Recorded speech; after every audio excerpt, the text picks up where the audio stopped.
Hey, this is James Arnold Taylor, voice actor, the voice of Yabba Dabba Doo, Fred Flintstone. Johnny Test, who's 11 years old and totally awesome.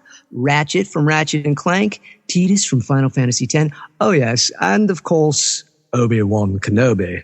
It wouldn't be Coffee with Kenobi without yours truly.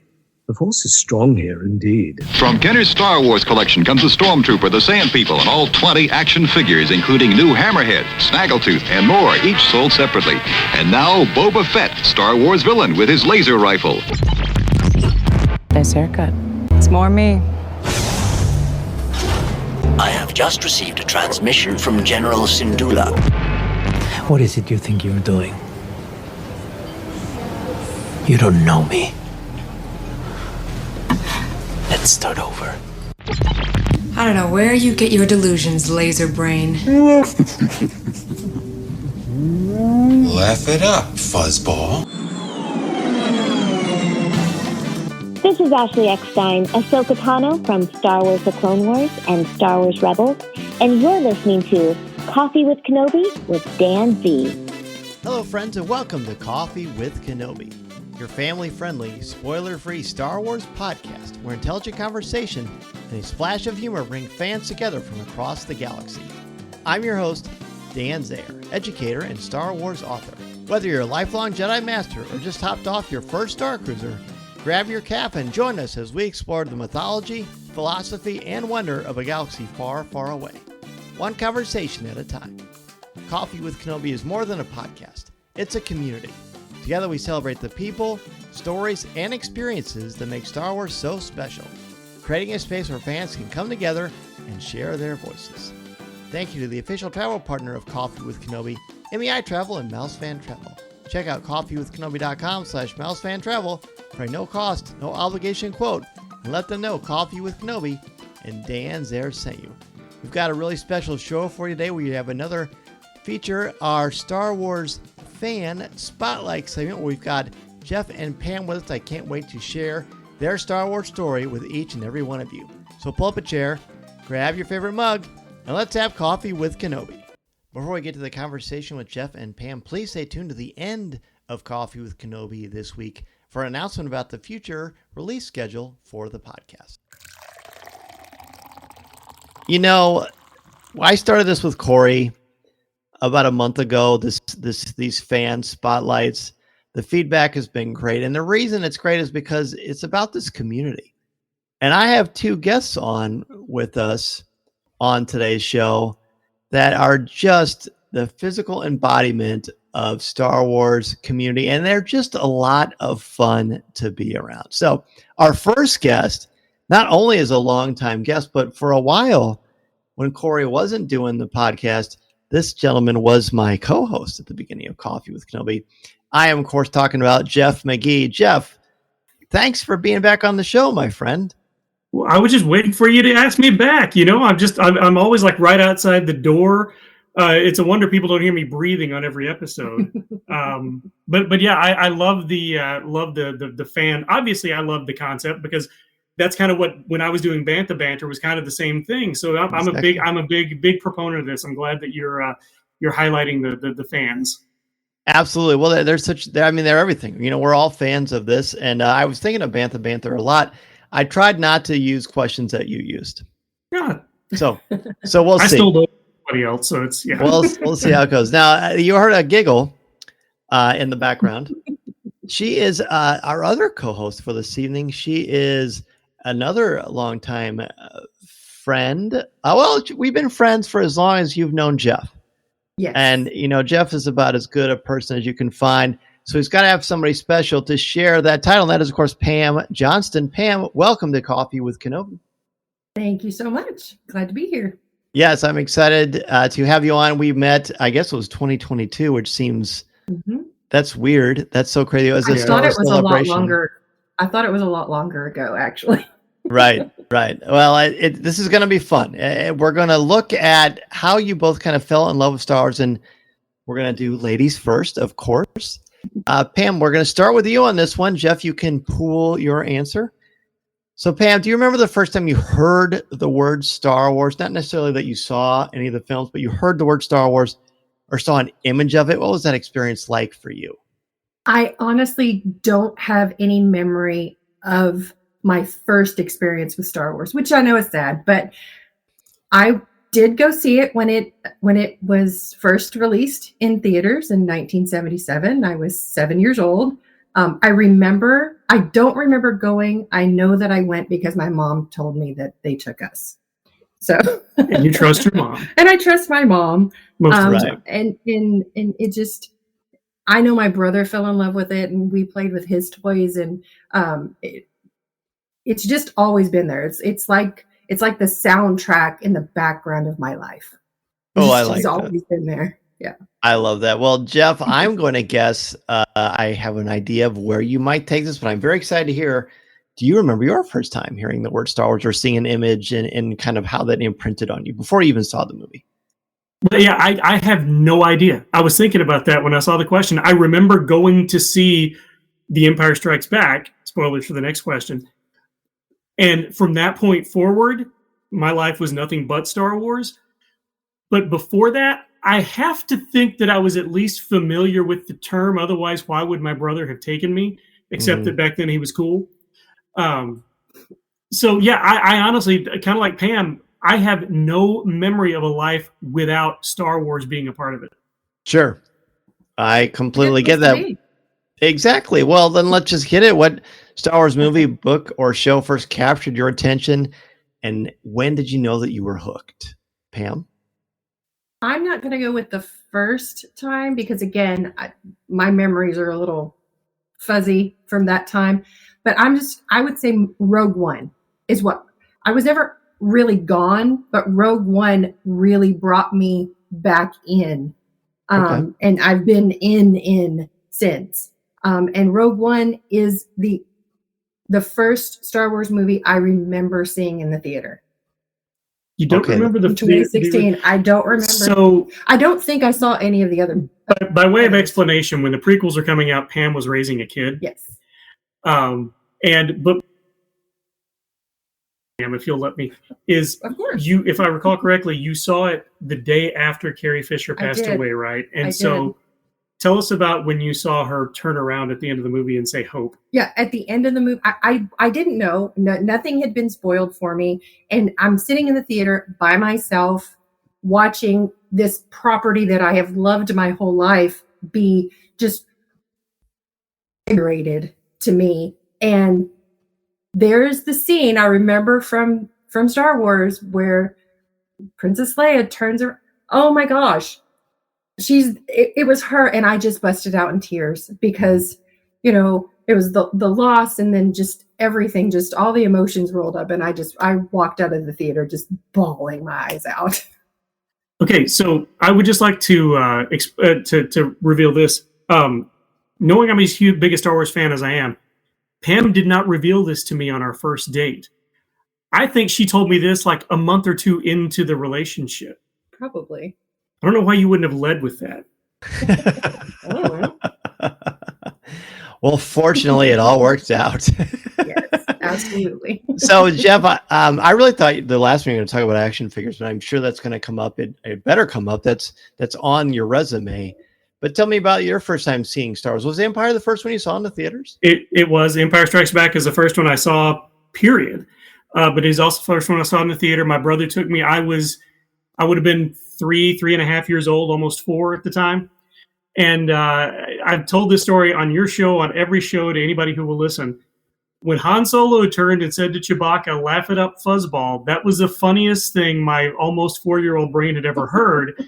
And I laughed for so long that my brother threatened to take me out of the theater if I didn't stop laughing.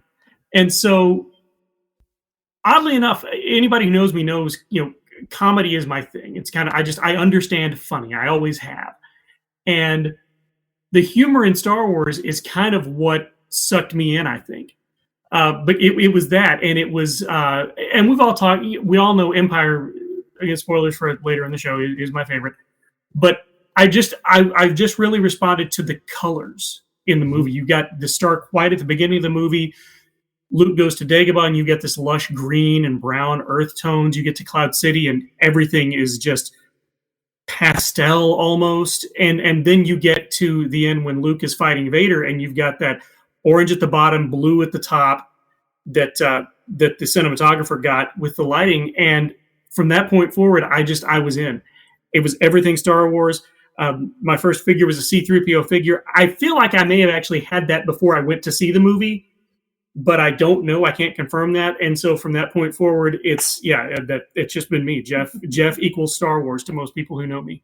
This is true. And you probably remember that my first figure was also C-3PO. I do. Oh, cool. I know.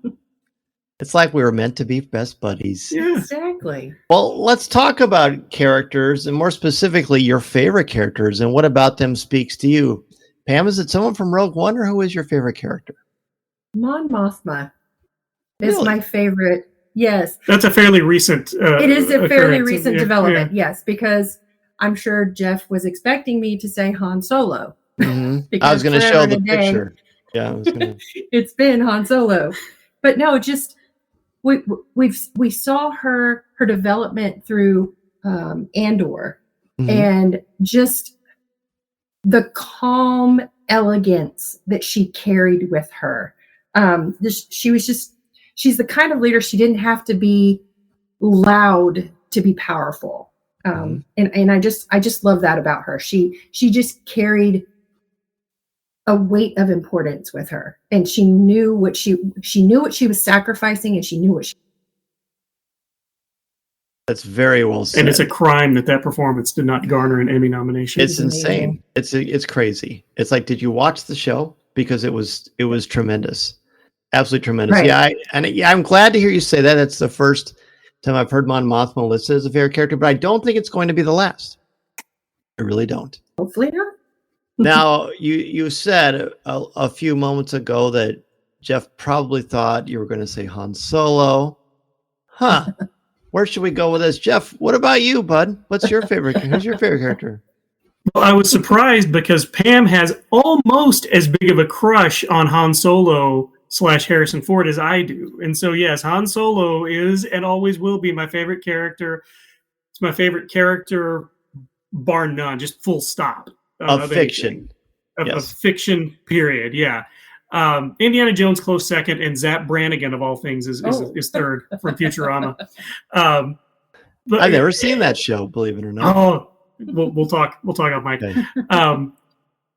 But yeah, Han, he's always cool, but never perfect. And I think that's what I always responded to. Like, we saw him screw up as often as we saw him succeed. Yep. And I loved it even when we got Solo, the Solo A Star Wars Story, we saw the same thing. He always made it out, but it was never unscathed. And yes, I was so jealous when I saw that. And showing us a picture of him with Harrison Ford. Like, kind of hook a girl up here, Come on. And if I recall, when he found out you were a teacher, he became very interested and wanted to talk to you more, right? That's correct. That Good is man. completely correct. I love Yeah, that. absolutely. Yeah. Well, no, I'm glad that it's Harrison, that it's Han, because yes. By the way, do you know who my favorite fictional character is? You'll never guess. My second is Bond. No, my second is Indiana Jones for sure. My favorite character, a fictional character of all time, is Larry David. It's Larry David. Larry David. Oh, nice. That doesn't surprise me. I know you're a big Curb Your Enthusiasm I fan. love him. He is me. He is my secret inner self. All right, so I have this question: is do you have a favorite film, Jeff? You pretty much have said yours. Anything you want to add to that before Pam shares what her favorite film is? Although you kind of already did, didn't you? Well, I will say Empire is my favorite. I think we've got some lag. Sorry, Dan. Empire is my favorite and will always be my favorite film for many, many reasons. Mm-hmm. But I don't think it's the best Star Wars film. Mm-hmm. I actually think The Last Jedi is a better film overall. And The Last Jedi is actually in my top 3. It goes Empire, A New Hope, Last Jedi. I really, really responded to it. So so it's Empire, but surprise, Last Jedi has climbed up the ranks the last few years. You and I continue to be very similar. Pam, is yours Rogue One? No, Return of the Jedi. Really? It's Tell us my why. favorite. This one has my favorite Leia, Bush Leia. Okay. I love that whole scene when she comes in and she saves Han. The quote, someone who loves you is just, I'm a girl. It's, but also because one of my other favorite lines is in there as well, but it's the reverse. I love you, I know. When Han says it to Leia. At the end, yes. Which is a nice, really nice callback. I love that. Well, in addition to the movies, of course, with the rise of Disney Plus and streaming series, Star Wars, there are a lot of Star Wars series, but there's not just from Disney Plus. We've had some animated stuff before. But if you encompass all of the television series of Star Wars, do you have a favorite, Pam? I do. Andor. Season 1 or 2 or just all of it, together? the whole thing. I loved it from start to finish. I know there are people out there who didn't really care for it as much, but I loved it. I am a sucker. I love world building. And this just layer upon layer upon layer was built, and it was just beautiful. It was dark and it was gritty, but it was real and it was beautiful. And so well done. Yes. Yes. Absolutely. Hey, I don't think anyone could find fault with that. Do you have a preference in 1 or 2? Just curious, season 1 or 2? If you had to pick. I'm guessing 2. If I had to pick season 2, yeah. I would agree with that. I would too. You can't go wrong either way, but yes. Right. Yeah. Season 1 a little slow because, of course, we're just kind of moving in and getting in position, and then season 2 just took off. Yeah. And Cassian's a little abrasive, and I think that's by design. Mm-hmm. You know, and then we get warm. Now, Jeff, I actually don't know. I feel like I could predict some of these for you, as you probably could for me, but I don't know what you're going to say. What's your favorite Star Wars series? Droids from 1985. No, I'm kidding. No, I'm kidding. My favorite series is probably the it's the Mandalorian. And I think probably because I think it's always going to hold a special place in my heart because it was the first of what we have now. But again, I still think season 1 and especially season 2 were just so extremely well done. And I go back and rewatch them from time to time, and I just really still enjoy it. But I will say, the more distance I get from it, the more the Acolyte is really sticking with me too. So that may be one that I'm going to go back and rewatch as well, because it was one that I wasn't sold on until about halfway through, and then by the time I got to the end, I was all in, and then we all know what happened. Oh, well, good. And now I'm sad. Well, we'll try to change the atmosphere a little bit. What about, do you have a favorite story arc? I know that's it could be a pretty nuanced, myopic question, but when you think of all the great stuff from the Clone Wars, Star Wars Rebels, Mandalorian, Acolyte, everything that you've been mentioning, Skeleton Crew, is there a certain arc within any series that you think this one, I mean, I like a lot of them, but this one really stands out to me?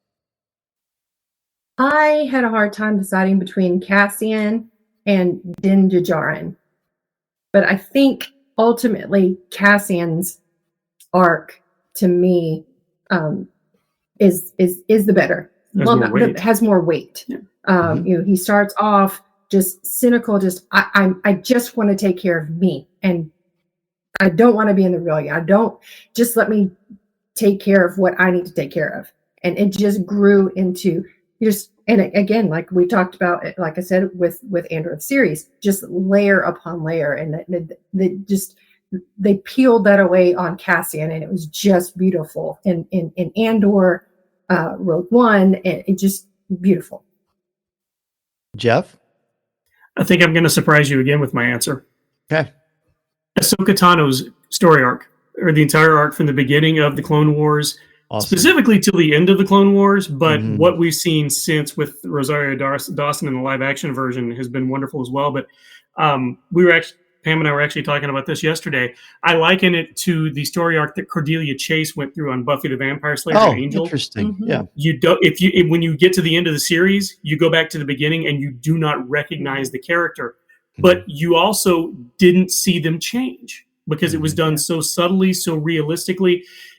That to me has always been sort of the crowning achievement of Star Wars storytelling, is that character. I love that, and you're right. I am surprised, but just because I normally think of, you think of sort of like the pillars that have been around since the beginning or what have you, but the fact that you don't see them change because it happens so organically, that's good storytelling. Those are good characters, and I would argue Ahsoka maybe could be the best overall character, but I guess time will tell. It's a very defensible position. Yeah, and of course it's also subjective anyway. But Right. but I think there's a lot of good information there, a lot of good meat on the bone, so to speak. Now let's talk about quotes or moments from Star Wars. Is there a certain quote or moment from anything in Star Wars that you kind of carry with you, Pam? I had to think about this a little bit more, and I did do some searches on different things and quotes that may have heard but may not have stuck with me. And you're going to hear this is a theme with me, Cassian Andor. Is line, "You're not the only one who lost everything. Some of us just decided to do something about it." Oh, that's good. There's just something about that. It's not about being fearless. It's just about doing something that you have to do. You just take care of what you need to take care of. Yep. There's a compulsion that pulls you towards something you are meant to do. Yep. What about you, Jeff? Well, obviously, Laugh It Up Fuzzball, I carry with me all the time. It's literally written on my arm in ink, in Arabesh. Yes. But other than that, rebellions are built on hope is one that has stuck with me, especially recently. And honestly, I think my favorite is Luke going, "It's amazing. Every word you just said was wrong." Because Jedi. Yeah, it's so snarky, and we never see Luke be snarky. Mm-hmm. And every time I even think about it, it just makes me laugh. Plus, it's it's like the closest he gets to Larry David. Right. Mm-hmm. So when you You'd consider be more wrong if you tried. when you consider film, books, anything that is Star Wars media, comics, of course, which you are very familiar with, Jeff. What piece of Star Wars media do you find yourself revisiting the most? Not necessarily your favorite, but the one that you find yourself revisiting or watching the most for whatever reason. For me, it would be the live action shows. I think they go deeper than a movie can, and you get to spend that time with people that you like and you've gotten to know and learning more about them. I think the TV shows give you a little bit more depth. Is there a certain one that you're just like, oh yeah, I like this, having this on? I mean, I'm not really someone who puts stuff on the background, but I know people do. Or one that I will watch this particular thing more than other things just because there's just something about it. I like The Mandalorian. Obviously, you all know now that I love Andor. So there's been rumors. Yes. That one is tough to rewatch though, because it is so heavy. Mandalorian is more like Indiana Jones. And Obi-Wan Kenobi. I love little Leia. Yeah. I love her so much. She is so well cast. She really is. That was one. Yeah. That was one we liked a lot, even more the second time we watched it through when we got the 4K disc. It's fun to revisit that one particularly. What about you? How would you tackle this one? Well, for me, it's always going to be the original trilogy, and I have grindhouse editions of all three that are made to look like they're an old film reel print. It's a lot of fun to watch. But other than that, I actually find myself, when I'm not reading for Star Wars Splash Page, going back to the original comics, the original Marvel run from the 70s and 80s, because I just like going back to it because they were just so weird and they were guessing about so much, especially the first 2 years before the Empire came out, and they got almost all of it wrong to harken back to my last topic. Obi-Wan Quixote, or Don Juan Quixote and everything, and Jackson the 6-foot rabbit. I just love those because there's an innocence to them, and it reminds me of my childhood. Makes me feel like a kid again. They're fun, and the art is great. Yeah. I love that. Well, let's switch over to the world of fandom. How has being a Star Wars fan influenced your life outside of the stories themselves? Pam? For me, that would definitely be a sense of community. I wouldn't know you or Corey or, so many other people were it not for our mutual love of Star Wars. Jeff? I mean, it's the same for me. Again, this conversation, case in point, I've got so many friends that I know because of Star Wars, thanks to social media. But it's also given me a common point of reference for the world because so many people know it. I can reference Star Wars, and 99% of the people that I talk to will understand what I'm talking about.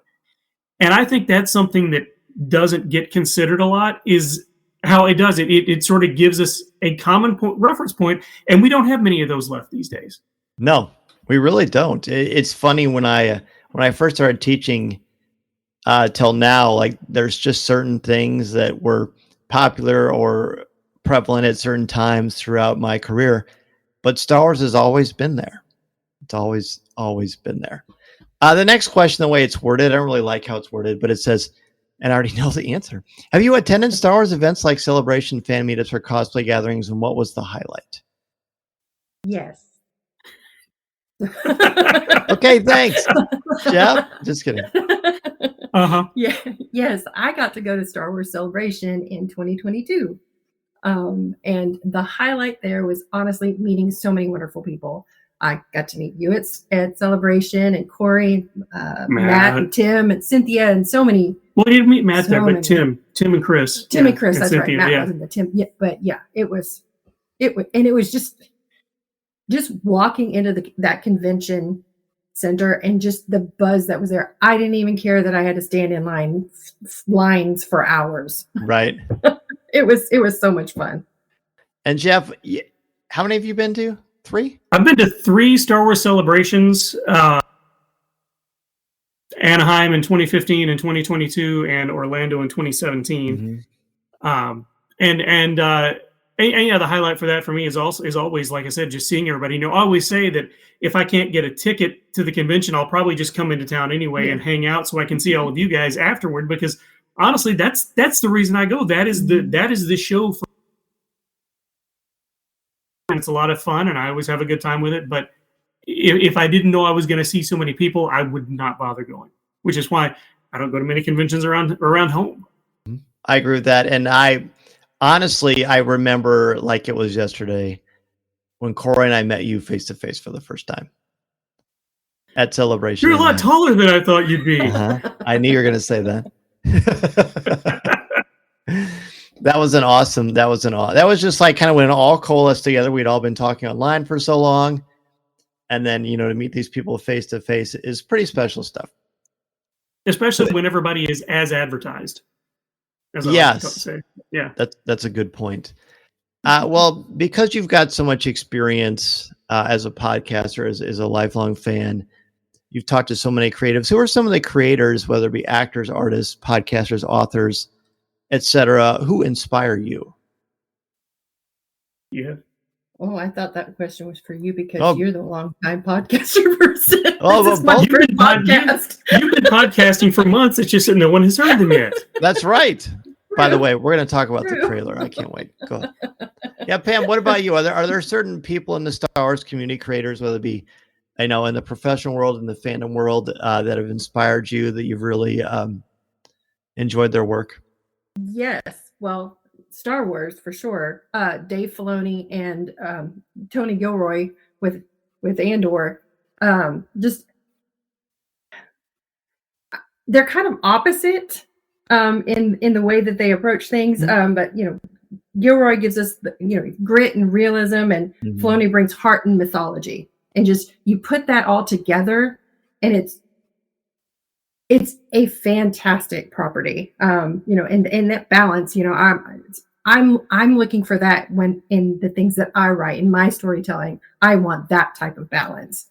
And I think the two of them, they do that perfectly. What a beautifully said. Beautifully said. Jeff. Well, speaking of the comics, I will always be a fan of Alyssa Wong and the work that they did on the Dr. Aphra comic series, which is still probably my favorite Star Wars comic series, period, of all time. Love me some Dr. Aphra. But other than that, I'm just really instead of picking out a specific person, I'm just really excited to see what the folks that are working on stuff now are going to come up with, because I've been a huge fan of everything we've gotten so far. There's been very little that's come out that I've been sort of about, and I find something to like in all of it. And you know me, it's more fun to like stuff than to hate stuff anyway. But I really am. I'm just a big fan of everybody that's working in Star Wars right now, because everybody is contributing really inventive and creative ideas. And again, if you're not reading Star Wars comics, you really should be, because there's a lot of lore that they're packing into this that doesn't affect anything in the films or the TV shows, but it just really it gives it more seasoning, I'll say. And I think it's cool that so many people get to kind of sprinkle their own spice into that Star Wars melting pot. All right, well then let's look at obviously the two of you share your love of Star Wars together naturally, but do you share Star Wars with friends, family, or the next generation, particularly maybe if they're not even fans, and how do they respond? I kind of maybe failed as a parent with my daughter. She's not a Star Wars fan. Yeah, she doesn't, but like she doesn't anyway. dislike it. And so when we talk about Star Wars, she doesn't roll her eyes and say, "Oh my gosh, Mom." I mean, she buys us Star Wars. She's almost 30, by the way, folks. And she says, "Oh my gosh, this is true. Oh my gosh." But she'll buy us Star Wars T-shirts and things like that. She supports our addiction. She does support our addiction. My son-in-law, he started watching The Mandalorian and fell in love with it. So we're excited that Grogu was our little gateway there. And then we are obviously going to share it with our grandson when he's a little bit older, and we'll appreciate it. So we're gonna start fresh with the next generation. That's gonna be fun. It's gonna be a lot of fun. So Jeff, how do you share your Star Wars fandom? Without asking for permission. Everybody that knows me, I'll just pop up with something. And but the fun part for me though is having that reputation as a Star Wars guy means that if somebody has a question about something, they come to me and I get to talk Star Wars. And 9 times out of 10, by the end of the conversation, they're more interested in it than they were before. So that's always fun for me, because I know when the new movie started coming out and when The Mandalorian came out, it was always, where does this fall in the timeline? Okay, well here, let me tell you. Here, there's this. Now, if you really want to understand this, you want to make sure you go watch this. Where can I find that? It's on Disney Plus. Okay, I'm going to watch that this weekend. Yes. So. Yeah, exactly. You walk in that room and there's the Star Wars guy, right? Yes. Absolutely. Well, are there certain experiences in the Star Wars community that stand out to you, whether they be online, maybe stuff through your podcasting, or just with members of the community? Are there certain stories or experiences that just kind of help cement all of these things we've just talked about?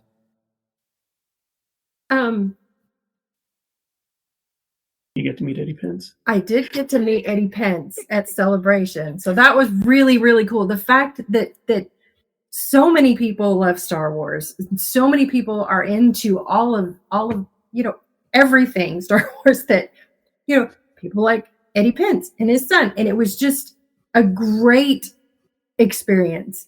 Yeah. It's just all of the things that the community opens up for us, the opportunities that we have. Yeah. And Eddie Pence, incidentally, is one of our favorite comedians. Yes. So if you're not familiar with his work, go look him up. Really funny stuff. For me, honestly, getting to stand 3 feet from Weird Al, even though I didn't actually get to interact with him at Celebration Anaheim, was great. And having that picture, I could make up whatever story I wanted to go with it, and there's nobody to denounce it. But other than that, it really has been those few convention experiences and getting to experience Star Wars with people that I care about. Because what I find, and especially when Pam and I got together, because she was seeing like the prequels she watched for the first time, and as we're watching the new movies for the first time, I find that I'm seeing them as much through her eyes as through mine. Mm-hmm. And watching her enjoy it helps me enjoy it. And it's the same way with all of my friends. Seeing my friends just get really passionate about something and go all in and get so excited about it just really does me good, and it amps me up. So that's kind of a broad answer, but that's my answer. It's a good answer. It's a very good answer. And it's truth. It's all true. The next question asks, it's worded, do you collect Star Wars memorabilia? Insert laugh track. So we'll start with you, Pam. I'll try to reword it. Do you collect Star Wars memorabilia, books, or merchandise? And what is your most treasured item? And I'm going to adjust it. I do collect, and my most prized possession, my precious, is my Bush Leia Lego mask. Cool. Jeff got for me, and we put it together. Together. Yes. So it's an experience, and it's a prized possession. So and a memory. I love it. And a memory. That's fantastic. All right, Jeff, I know you collect. You have been a great enabler, as your mom was for you, as my mom was for me. You and I and Corey have been enabling each other for far too long. But do you have a prized Star Wars possession in your collection? Yeah, if the ones that I would least like to lose would be obviously the Walrus Man, which the story behind that I got. This is literally the one you gave me. Yep, it's with me all the time.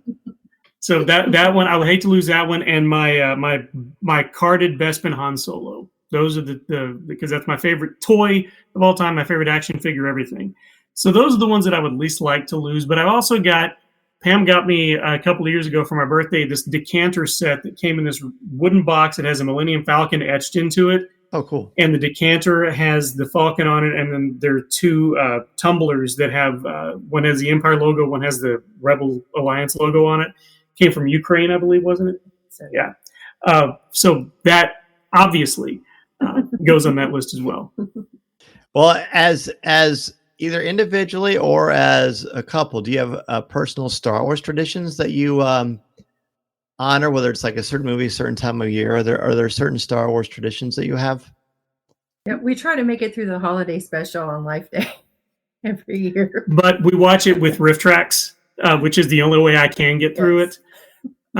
So we do that on Life Day. And we typically will watch one of the movies on May the 4th. Mm-hmm.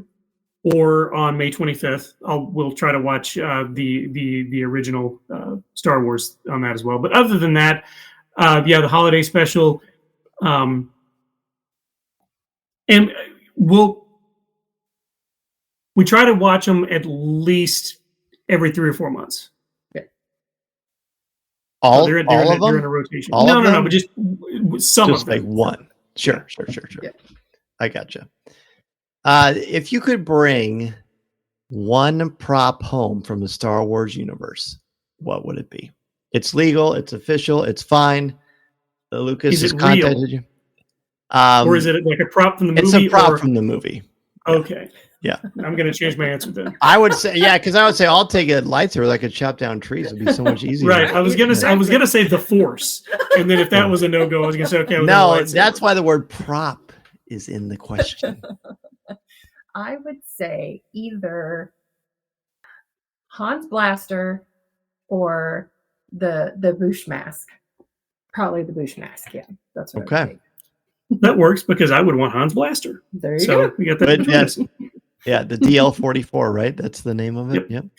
Oh man, did I tell you I get to brandish a Mauser on stage, and I felt like Han Solo. Yeah, I was in a production of a Sherlock Holmes play, and the director said, "I want you to have a Mauser. It's totally anachronistic, but it's going to look cool." And I said, "You mean like this?" And I said, "This one?" He said, "Yeah." I said, "It's Han Solo's gun." So I got to use Han Solo's gun, and that would be your prop. Yep, that's great. I love that. Well, let's look ahead at Star Wars. What do you think makes Star Wars so enduring after all these years, and what does it mean to you personally?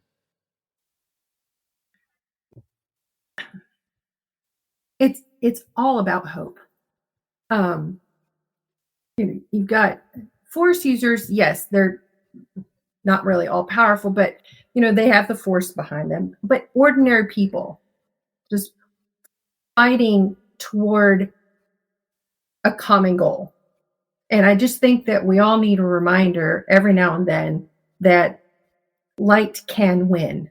Mm-hmm. Hear, hear. You stole my answer. No, I didn't. Well, I think as far as why it reaches people, I think Pam is correct. Though I think there's a positivity to it, and people gravitate toward things that make them feel good, as they should. And Star Wars it's positive, it's hopeful, at least at its best. I believe that it is. But let's not forget. Again, I'm big into what's funny. There's some genuinely funny stuff in the Star Wars universe, and that humor, coupled with the action and the really serious themes, I think it's a package that people respond to. And as long as there are parents who are forcing it on their children, it's a self-perpetuating cycle. The world's a better place. Yes, absolutely. So Star Wars, of course, has been around for almost 50 years. Undoubtedly, as with most things, our feelings can change. They can grow. They can be impacted by other things. How have your feelings for Star Wars changed over the years? Were there certain times when it just kind of hit you differently, or did you ever have a lull in your fandom? I don't think I ever had a lull in my fandom. My fandom has started very, very with a very slow burn, but it has gradually grown into a pretty blazing passion right now. So yeah. It's only gotten better. So, and I thought a lot about this one when you sent me the questions list. This is interesting for me because I think the thing that's different now than when I was younger is that I've realized and accepted that it's not perfect and that that's okay. Like there's some of the movies that I absolutely do not like. Some of the TV shows I don't care for. Some of it that is great. And that's okay. And when I stopped expecting it to be perfect, I started enjoying it a whole lot more. Which ties in again to both of you in just honesty. Yeah. Right? Unabashedly being yourself. And that means it's okay. You can criticize what you love. It's like family, right? Yeah. Yep. Absolutely. Is there an unexplored corner of the galaxy of Star Wars you'd like to see told in a future story? Maybe there's a certain character there's a part of their past or their future you want to know more about. Maybe there's a planet that you think is interesting. Is there an unexplored part of Star Wars you'd like to hear told about in a future story? I'd like to see more of the Night Sisters. Yes. The Night Sisters and Dathomir. Mm-hmm. Yeah. Just that whole just dark vibe. Sure. It's spooky season, y'all. That's one of your motifs. Yes. No, I'm laughing because this is how diametrically opposed we are in certain ways. She's going with the Night Sisters of Dathomir. I just want a Star Wars sitcom. I want like maybe a 3-camera setup sitcom, maybe like a single camera sitcom, but I want a sitcom. I would love to see Detours. I was just going to ask. Apparently it's completely done. It's completed. Mm-hmm. It's scripts and everything, and it's done. We're just never going to see it. I would love to see Star Wars Detours. I would love to see a Star Wars sitcom. And I would like a Star Wars baking show where we're using real world ingredients, but we're making things based on what we see in the galaxy far, far away. That's a good the two of you could make a heck of a cool YouTube channel out of that. We sure could, couldn't we? Maybe you could be that show. Be the show you want. Be the show. Yeah, I think that's a famous. Be the show you want to see in the world. That's right. That's right. And finally, if you could give one piece of advice to someone just starting their Star Wars journey, what would it be? Take your time. Don't worry about what should you watch first, what order, that debate. Don't worry about it. Just, explore it, find the stories that resonate with you, and just enjoy the ride. I mean, it's a beautiful, rich, enduring ride. And I would say just relax. It's not supposed to be that serious. I guarantee there's going to be something you're going to enjoy, because that's the other great thing about all the Star Wars content we've got in the last few years. You can find just about anything except a sitcom and a cooking show. Right. But we're working on that. Yeah. Yeah, it can be daunting. I guess even like with the Marvel Cinematic Universe or collecting comics, no matter what character or series you're interested in, there's so much out there. Once every year or so, I have a good friend who comes on the show, and he's never seen any of the Star Wars movies. And he's the same age as us. So when he talks about it, there's a certain kind of a purity that's untainted because he doesn't have all the baggage, and it's very intimidating. So we're like, well, let's just kind of enjoy it leisurely, because like you've both been saying so well over the course of this hour, look, it's supposed to be fun. It's okay to laugh. It's okay not to like it all. There's so much richness because of things beyond lightsabers and Millennium Falcons. It's just a great story that brings great people together. Listening to Coffee with Kenobi, you are, with Dan Z, the podcast you're looking for. This is...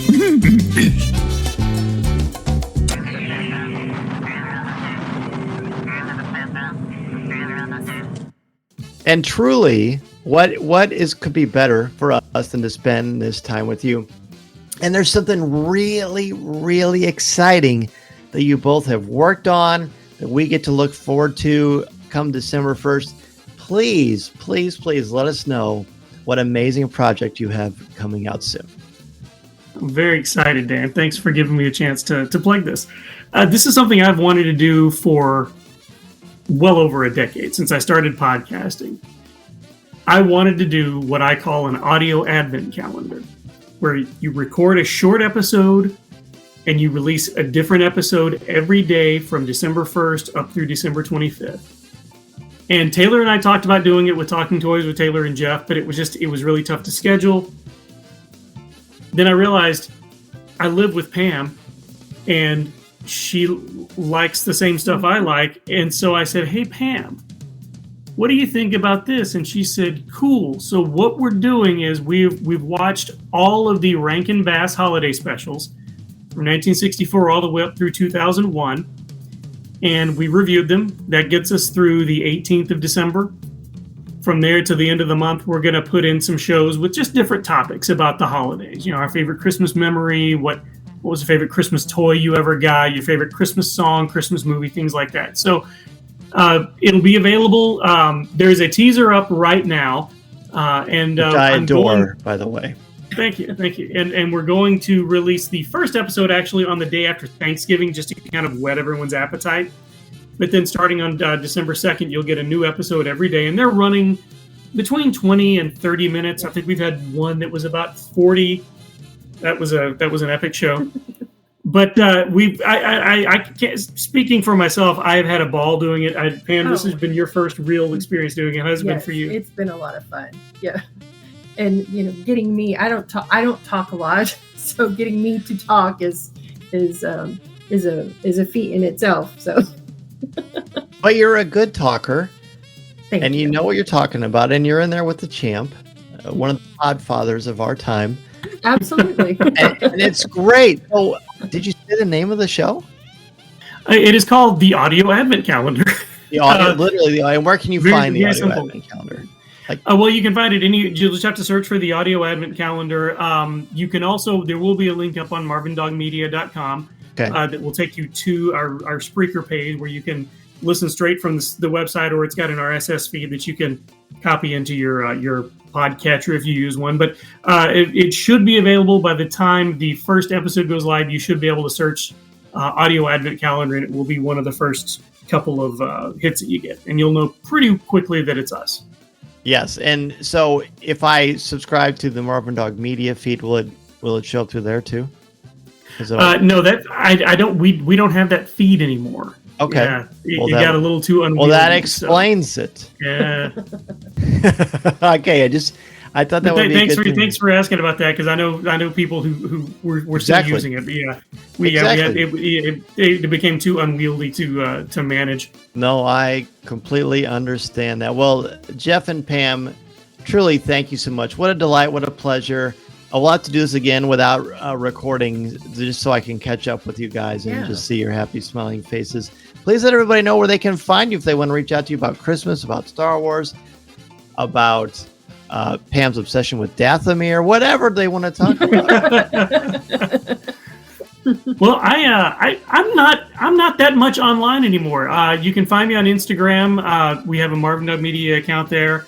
You can also, I think I'm at Count Jeff on Instagram. Yes. And Threads. So you can find me there. I cross post there and post some stupid stuff there.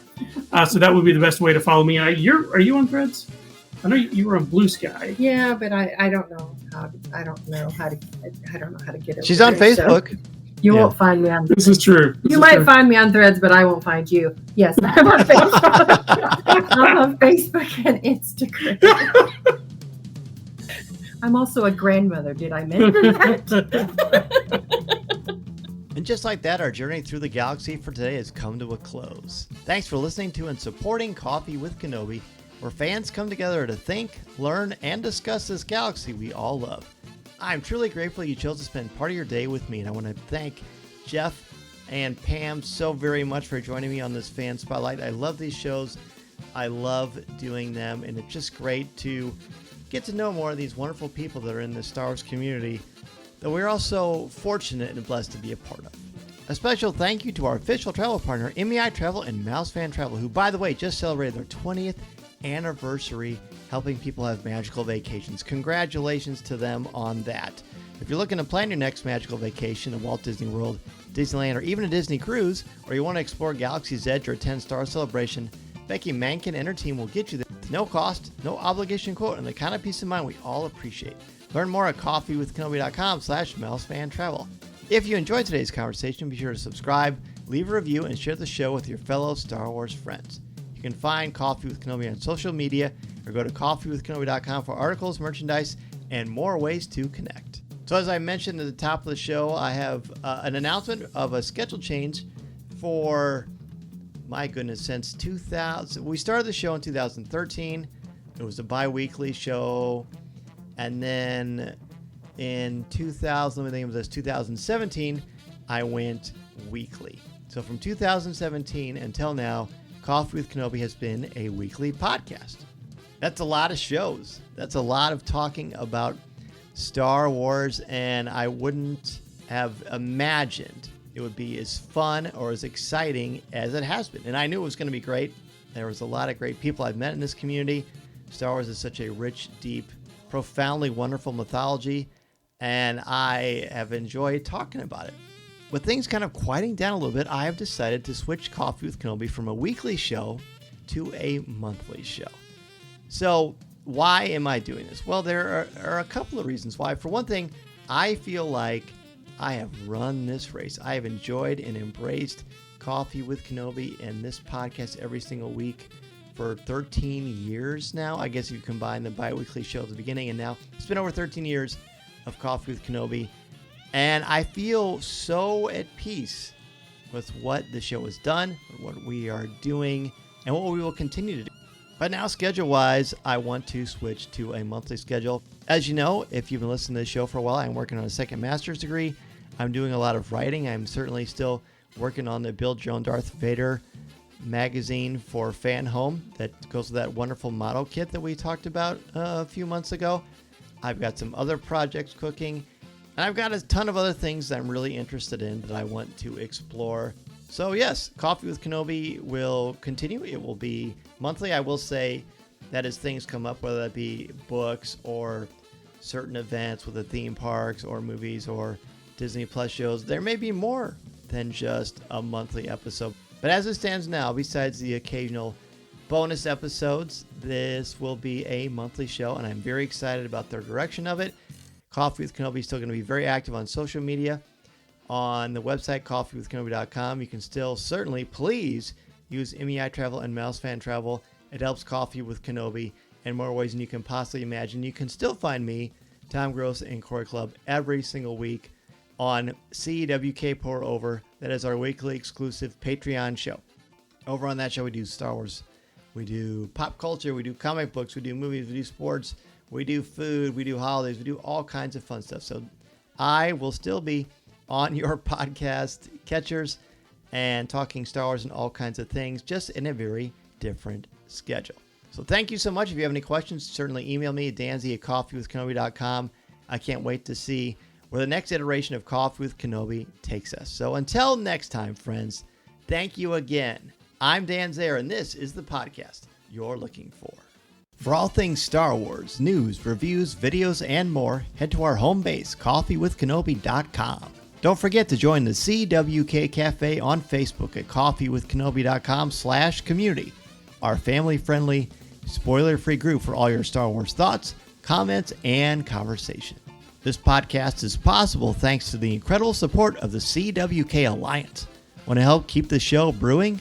For as little as $1 a month, you can join the CWK Alliance and get access to CWK Pour-Over, our exclusive weekly audio and video podcast. Learn more at coffeewithkenobi.com/CWK Alliance. And know this, 10% of your monthly contributions goes directly to the St. Jude Children's Hospital. Want to connect? You can email me at danz@coffeewithkenobi.com. Follow me on X at Mr. Zayer, MRZEHR, Instagram, Threads, at DanZareCWK, and Blue Sky. I'm also on LinkedIn.